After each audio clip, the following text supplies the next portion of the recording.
Welcome back to OTR. This is one of the great moments in life. This is our first OTR Roundtable of 2015. Do you feel honored to be part of the first Roundtable of 2015? I feel older. Patrick Griffin is with us. Marianne Marsh is with us.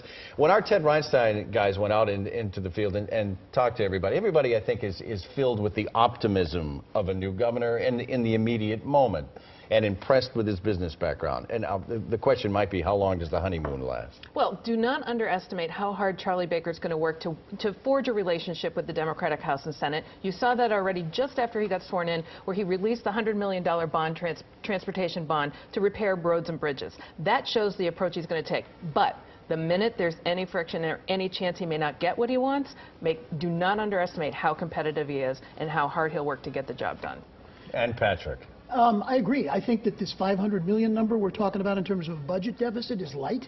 I think there are some surprises left when the new administration really gets into this. Opens the books and looks well, inside. yeah, I think there's always that, by the way. It's not just Democrats or Republicans, but they've got to move, and they're going to have to make some decisions to get something done. Both House Speaker Robert DeLeo, as well as the Senate President, as you heard him this morning, had nothing but applause for Baker. But once they start getting into the nitty-gritty, is that honeymoon just going to disappear just like that? I think it could, and you saw that even with the speech when Charlie Baker got sworn in the other day, when he talked about the opiate crisis, standing ovation. When he talked about charter schools, people sat on their hands. Well, listen, these are not Democrat or Republican problems. These are problems. The word pragmatic's been used a lot. If that word keeps getting used, folks are going to have to get something done. I really do believe that Charlie Baker has shown, not only by releasing those funds yesterday, but also in his appointments, that he's serious about working with Democrats. We also have a new lieutenant governor, Karen Polito, and I think for a lot of people, the first time they really got a nice long look at her was this past week when she took the oath of office and she delivered her inaugural speech. How often do you think we're going to see her, Pat?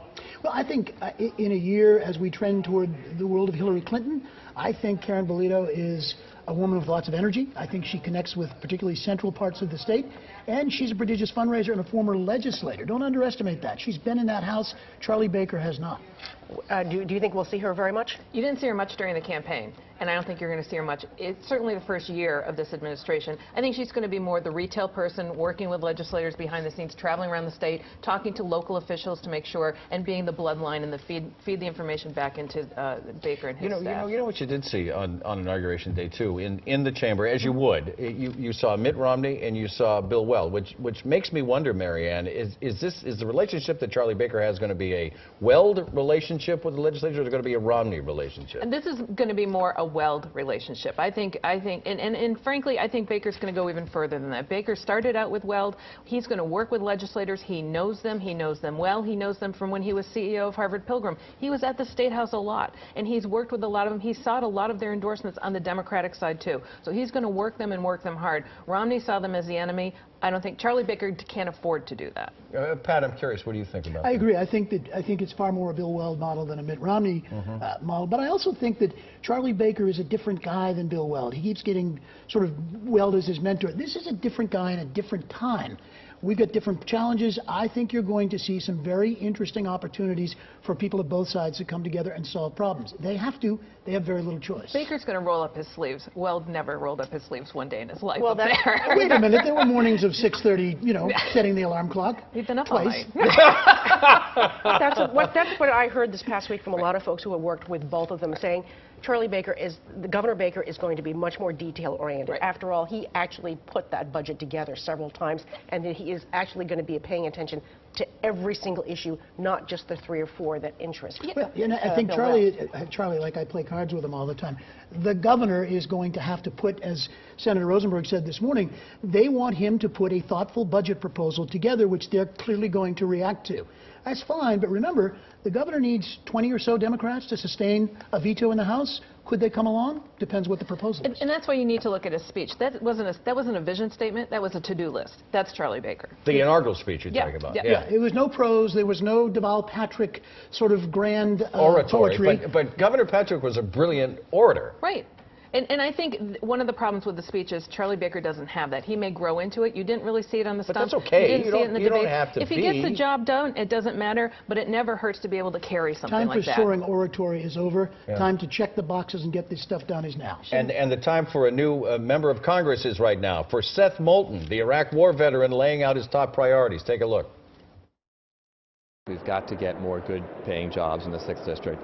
And I'm looking forward to working with local people, local officials on the elected side and in the private sector to get that done. Question, Marianne, how much support do you think he will get? Well, I think he's going to take a page out of the Warren Kennedy book, keep his head down, work hard, but you will see him on two big issues. One, economic development, especially Lynn. He'll get a lot of coverage for that in the district. And two, on Veterans Affairs. He'll get national recognition for that, and I think that's what you're going to see from Seth Moulton this first year.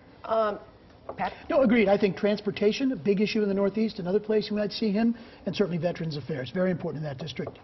Mayor Marty Walsh came out swinging this past week, and he is suing the Gaming Commission. He's suing them over the Wynn Casino.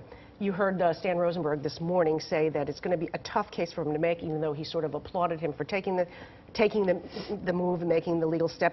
Who's going to win this one, Marianne?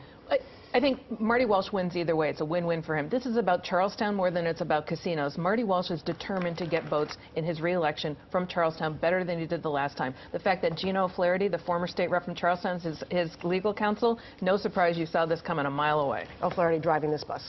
And Marty Walsh, he wants to win Charlestown big this time. Did he do the right thing? Well, Pat? listen, when these kind of things come along in politics, everybody wants, as we say, to get their beak a little wet. And in this particular case, the city of Boston's infrastructure is going to be affected, just getting to that artery into Everett. So the mayor's going to get what he can. It appeals to his progressive base. We'll see what he gets, but I guess it's worth a try. What is this fight over?